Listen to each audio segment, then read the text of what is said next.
Hello everyone and welcome back to Thermodynamics 2 Tutorials in Maria.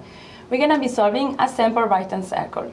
So we have 15 kilograms per second of air entering an air standard Brayton cycle at a pressure of 100 kilopascal and a temperature of 20 degrees Celsius. We are told that the pressure ratio across the compressor is 12 and the maximum temperature in the cycle is 1100 degrees Celsius. We are asked to determine the power of the compressor and the turbine and then to find the thermal efficiency. So what we have the air going through the compressor, so through an isentropic compression. In our PV diagram, if we put number 1 here, increase in pressure, decrease in volume to 2. And then in our TS diagram, we are going up in temperature with a constant entropy, so 1 to 2.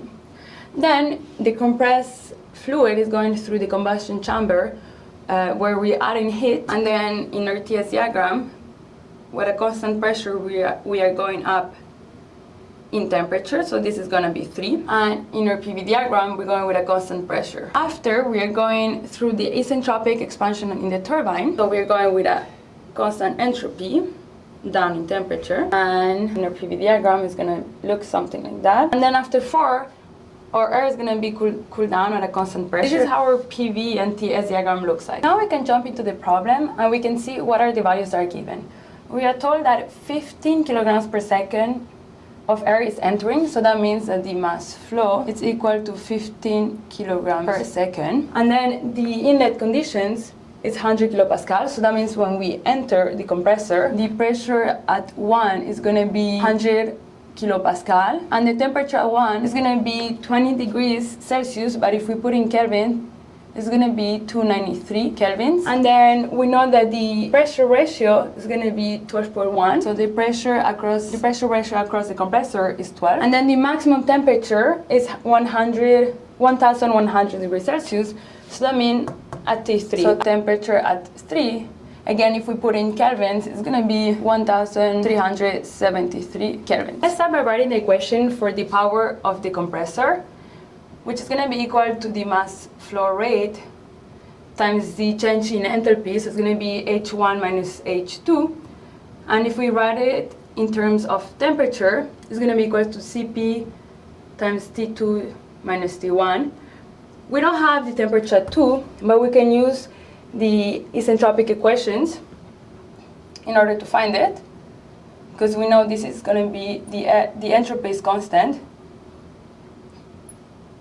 So the pressure ratio over times K minus 1 over K. We only have the pressure 1, we don't have the pressure 2, but we know the pressure ratio is going to be 12. So that means we can write this as compressor ratio K minus 1 over K. Now we can solve for T2, which is going to be 293 kelvins times the compressor ratio 12, 1.4 minus 1 over 1.4, and this is going to be equals to 594 kelvins. Now we can go back to our equation and find the power of the compressor.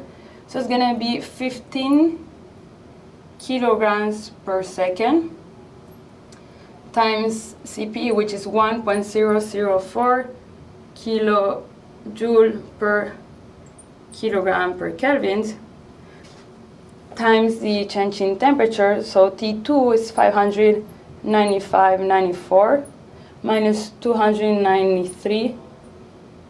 This is Kelvin, so we can see that here our kelvins are going to cancel out, or kilojoules are going to cancel out. We're going to have, or kilograms are going to cancel out, and we're going to have kilojoule per second, which is megawatt. And we're going to find power of the compressor 4,562.28 kilowatts. So now let's write the equation for the power of the turbine, which is going to be equal to the mass flow rate times the H minus H4, which is also equal to m dot P3 minus T4. Again, we have to find the temperature at state 4, and we know it's going to be an isentropic expansion. And what we can also see is that the pressure ratio is the same, so we know that P2 is equal to P3 and that P1 is equal to P4. We know that the compressor ratio is 2 over P1 and also be P over P4. So we know that we can say that temperature over temperature at 4 with a constant entropy is going to be equal to 2 or P3 over P1 minus 1 over K. And if we want to find the temperature at 4, we're going to find that it's going to be equals to T1 over the compression ratio minus 1 over K. If we just plug in our numbers, find is going to be equals to 1,373 hence 1 over 12, and 1.4 minus 1 over 1. This is going to be equal to 175.5. Now we can go back to our power equation, and in the numbers it's going to be 15 kilograms second times 1.004 joule per kilogram second times the temperature change. So it's going to be T3, which we already have. So 1,370 minus 675.5. I'm going to find it's going to be equals to 1,507. For thermal efficiency, we know it's going to be the work net over the heat in, or also the work of the turbine minus the work of the compressor over heat in. Now we can put this all in terms of powers, and it was going to cancel out. So we need to find the heat in, which is equals to the mass flow rate times Cp, T3 minus T2. Have all the values, so we can just plug it in. So it's going to be 15 kilograms per second, 1.004 kilojoule per kilogram per second. Kelvins, this is Kelvin. T3 is 1,373, T2 is 195.94 Kelvins, and this is going to give us a heat in of 7,902 kilowatts. So we can go back to the thermal efficiency equation, plug in the numbers, so we're going to have a work of turbine, power of the turbine of 10,513 is the power of the compressor. That's on 562.28 per heat in is 11,722. It's gonna give us an efficiency of right here, so the efficiency will be the 8%.